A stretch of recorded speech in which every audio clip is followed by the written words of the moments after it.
belajar tentang aplikasi reaksi redoks di dalam sel elektrokimia. Apa itu sel elektrokimia? Kita tentunya tahu bagaimana baterai itu bekerja. Kemudian kalau yang bisa dicas kembali, proses charging itu seperti apa. Sel elektrokimia itu adalah sel yang mampu mengubah energi kimia menghasilkan energi listrik atau sebaliknya melalui reaksi redoks. Sehingga sel elektrokimia itu dibagi menjadi dua, yaitu sel volta dan sel elektrolisa. Sel volta itu sel yang mengubah energi kimia menghasilkan energi listrik melalui reaksi redoks yang spontan. Katodenya adalah kutub positif. Di katode terjadi reaksi reduksi menerima elektron. Sedangkan anodenya adalah kutub negatif. Di anode terjadi reaksi oksidasi. Reaksi reduksi dan reaksi oksidasi nanti akan menghasilkan reaksi redoks yang spontan, mengubah energi kimia menghasilkan energi listrik. Sedangkan sel elektrolisa itu sel yang mampu mengubah energi listrik menghasilkan energi kimia kembali melalui reaksi redoks tidak spontan. Mengapa tidak spontan? Karena butuh energi listrik dari luar.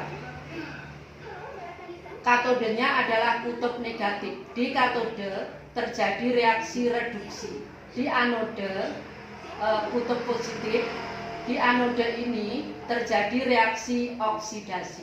Pada kesempatan ini nanti kita akan mencoba membuat sel volta sederhana yang ada di dalam kehidupan sehari-hari, yaitu baterai sederhana.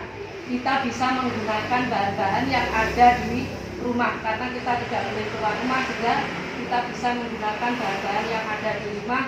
Di sini saya menggunakan dinding puluh yang ada di belakang rumah. Kemudian masih ada tomat, kabel, ini kabel, kemudian paku, nah, paku ini, dan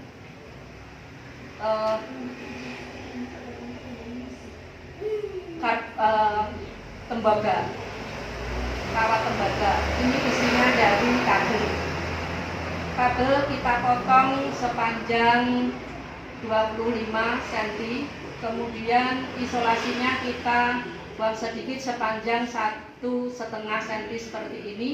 Ini kita kaitkan yang satu dengan paku seperti ini, yang sebelahnya kita kaitkan dengan karbon sehingga diperoleh pasangan seperti ini.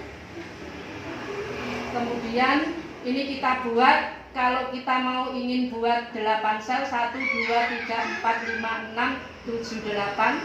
Nah ini kita masukkan ke dalam belimbing puluh. Agar ini nanti tidak goyang-goyang, maka belimbing puluhnya saya masukkan ke dalam gelas. Fungsinya gelas ini nanti sebagai tempat elektrolit. Elektrolitnya apa? Di sini kita gunakan buah belimbing.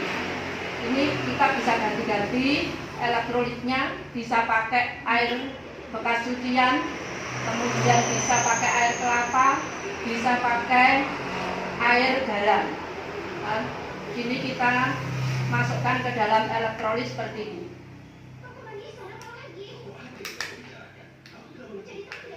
Sebelah ini kita bentukkan ke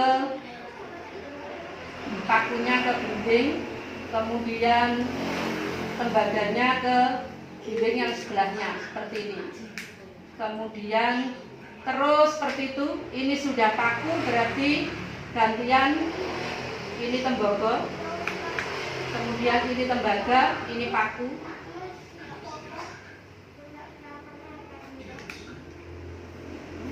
Kemudian ini tembaga, berarti ini nanti paku. Ini sudah paku, berarti yang sebelahnya tembaga.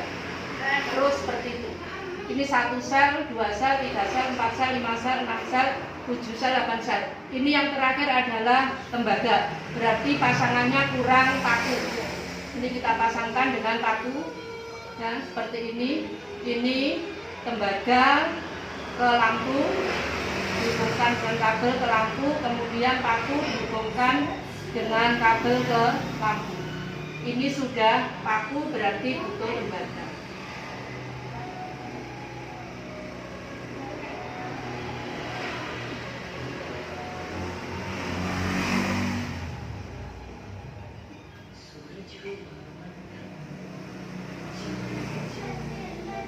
Nah, ini menyala. Nyala lampu itu menandakan bahwa adanya reaksi redoks spontan berlangsung sendirinya dari ini kutub positif yaitu tembaga dan kutub negatifnya paku melalui reaksi ionisasi secara redoks dibantu oleh elektrolit yang ada di dalam larutan yang ada di dalam dinding ini. Ini menyala.